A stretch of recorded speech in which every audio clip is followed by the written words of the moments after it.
ऐगिरिनन्दिनि नन्दितमेदिनि विष्णुविनोदिनि नन्दनुते गिरिवरविन्दशिरोधिनि वासिनि विष्णुविलासिनि जिष्णुनुते भगवति हेशिति कण्ठकुटुम्बिनि भूरि कुटुम्बिनि भूरि कृते जय जय हे महिषासुरमर्दिनि रम्भकपर्दिनि शैलसुते सुरवरवर्षिणि दुर्धरवर्षिणि दुर्मतवर्षिणि हर्षरते त्रिभुवनपोषिणि शङ्करतोषिणि धर्मशमोषिणि घोषरते गङ्गनिरोषिणि दितिसुतरोषिणि दुर्मदघोषिणि सिन्धुसते जय जय हे महिषासुरमर्दिनि रम्भकपर्दिनि शैलसुते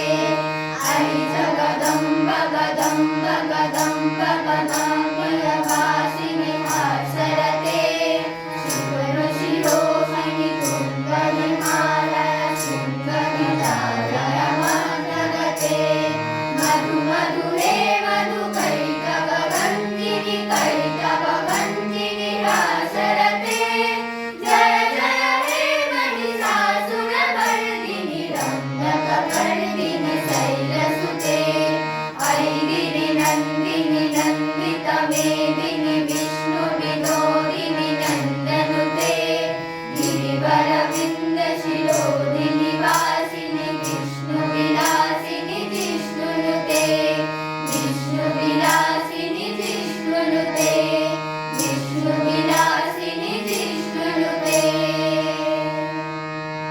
ফিজিওথেরাপি চিকিৎসার সেরা ঠিকানা অভিজিৎ ফিজিওথেরাপি সেন্টার। উন্নত মানের যন্ত্রপাতির সাহায্যে এখানে ফিজিওথেরাপি করানো হয়। ঠিকানা চাঁদপাড়া স্টেশন রোড, বালিকা বিদ্যালয়ের উল্টো দিকে। বাড়িতে গিয়ে ফিজিওথেরাপি করানোর সুব্যবস্থাও আছে।